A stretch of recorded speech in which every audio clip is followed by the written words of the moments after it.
Assalamualaikum warahmatullahi wabarakatuh. Baiklah, kita lihat bagaimana proses pembelajaran Al-Quran di Masjid Al-Mu'min Kota Gading. Dan ini adalah suasananya.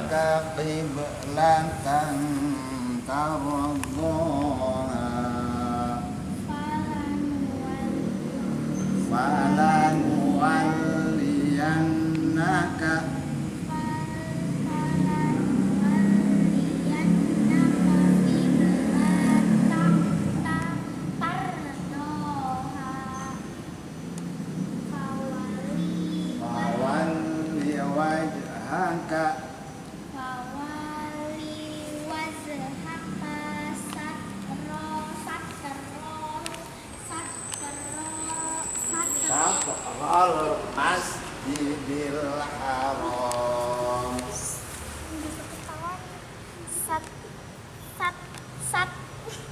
Satrul Masjidil Haram. Satrul Masjidil Haram. Wahai suma kuntum fawalu Wujuhakum satrah.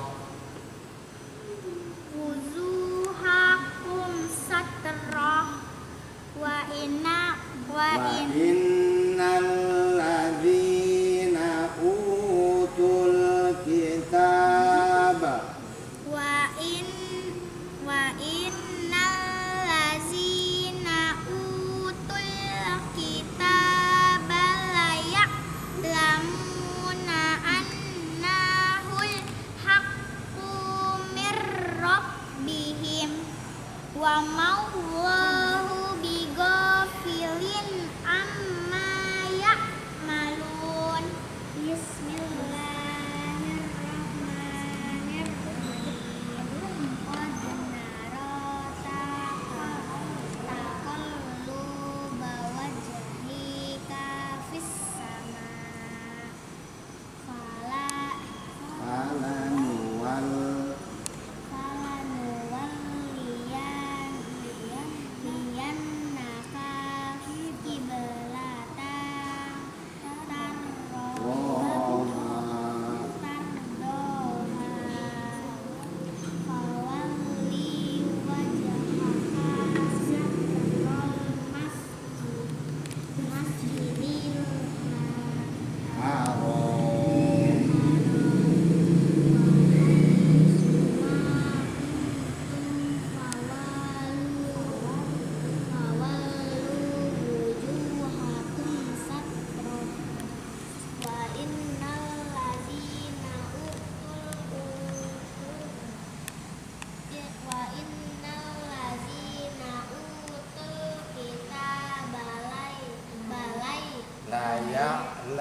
Kalau habis di sini kita baca, di rumah baca lagi, ya minimal walaupun nggak seperti Pak Ustad, ya seperti Mbak Abel, seperti Mbak Titi, gitu, seperti Neng Besti, ya supaya semuanya lancar.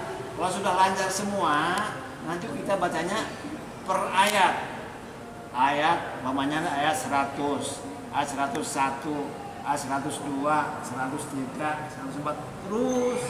Jadi minimal kita 1 tahun itu kita hatam Al-Quran. Kita bikin selamatan, bikin tumpeng. Buat apa? Sebagai tanda syukur, tanda terima kasih kita. Jangan sampai kita orang Islam gak pernah hatam baca Al-Quran. Pernah gak hatam Al-Quran? Belum kan? Ya, nanti makanya insya Allah kita panjang umur. Bulan Ramadan kita bikin target tadarus 1 bulan kita hatam Al-Quran. Ya, insya Allah panjang umur, sehat badan. Bulan Ramadan nanti kita tadarus 1 bulan kita hatam Al-Quran dari Alif Lam Mim surat Al-Baqarah sampai terakhir surat An-Nas. Ya, jangan sampai kita ngaku imammu apa? Al-Quran. Hatam nggak Al-Quran pernah baca dari Al-Baqarah An-Nas? Nggak tahu. Nah, nggak pernah baca. Apa isinya? Nggak tahu. Nah, ya. Sebab kita nanti bakal di dunia sampai di akhirat, siapa yang menyelamatkan kita? Al-Quran. Kita diselamatkan oleh Al-Quran. Orang ketika mati didampingi yang diselamatkan oleh Al-Quran. Kita harus bangga jadi orang Islam, ya, bangga jadi orang Islam dengan wahyu Allah berikan kepada Nabi kita Muhammad berupa Al-Quran. Ya, agama yang diridhoi oleh Allah, ya, adalah agama Islam dan kitabnya adalah Al-Quran. Sebelumnya, ya, ada namanya kitab apa? Taurat, Zabur, Injil, sekarang terakhir Al-Quran.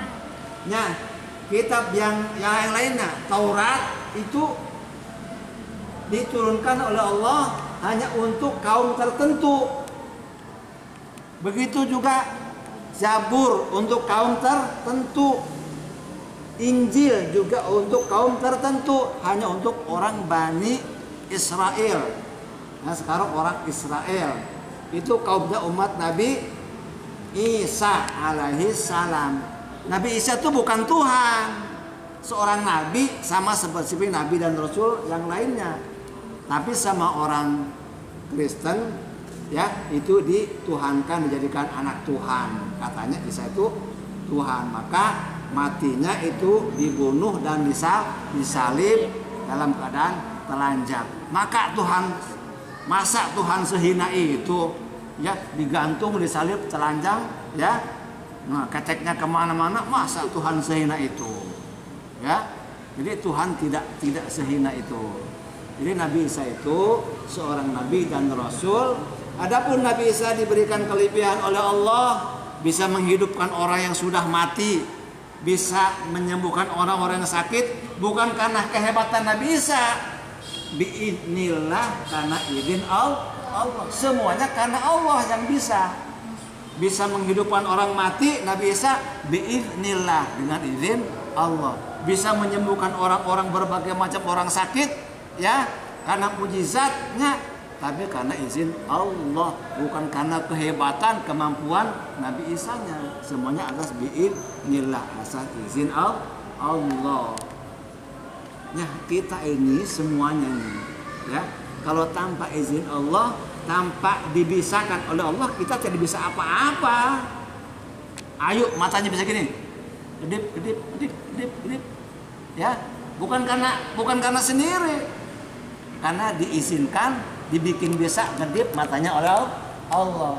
Pak Ustadz bisa ngomong nih, suaranya ada keluar gini, ya, itu karena dibisain, ya, bisa ngomong karena bisa bikin oleh Allah. Semuanya. Ini nggak ada yang bisa bikin kita sendiri. Semuanya bisa bikin oleh Allah. Ya, nggak ada yang bisa gitu. Ini dapat gue dong. Nggak ada. Ngaku boleh, tapi kita harus ingat. Oh, ini atas izin Allah. Semuanya mukjizat. Karena Nabi itu semuanya harus punya mukjizat. Apa mukjizat? Punya kelebihan yang di luar nalar manusia, yang dijual di luar akal kebiasaan manusia. Itu namanya mukjizat. Siapa yang dapat mukjizat? Hanya para nabi. Kalau kita orang-orang ini nggak punya mukjizat, ya. Kalau nabi-nabi semuanya diberikan mukjizat. Untuk apa? Untuk supaya orang yang dipimpinnya, manusia umat-umatnya supaya percaya kepada nabinya kalau dia itu adalah nabi dan rasul, maka Allah berikan mukjizat-mukjizatnya. Seperti Nabi Musa, ya, mukjizatnya apa? Dengan tongkatnya bisa menjadi ular, salah satunya. Bisa membelah lautan. Ketika dikejar-kejar oleh siapa? Siapa yang ngejar-ngejar Nabi Musa? Iya, apa pimpinannya tuh? Fir'aun yang musuh kebuyutan Nabi Musa. Ya, karena Nabi Musa sudah kepepet, dikejar-kejar sama gerombongan Fir'aun. Wah, adalah laut. Kata Allah, ya Musa, belah itu laut. Wah, dengan dibitukannya maka laut terbelah. Kalau bukan mukjizat, bukan karena Allah, nggak ada yang bisa. Maka itu laut terbelah. Wah, Nabi Musa lewat. Nah, udah gitu si Fir'aun dan rombongannya mengejar ini, dia ragu nih. Waduh, ini lewat enggak? Loh, kok lautnya juga minggir ini? Dia lewat si Fir'aun dan rombongannya. Udah tengah-tengah laut, maka Allah airnya dirapetin lagi, maka tenggelamlah si Fir'aun dan rombongannya. Baru dia sudah udah mau tenggelam semuanya, baru dia bilang, amantu billahi, saya iman kepada Allah, saya iman kepada Tuhannya Nabi Musa. Ya, udah nggak bisa. Kalau orang sudah ngapain, sudah sakarat, dia mau beriman tidak bisa. Kemarin kemana aja lu Fir'aun gitu.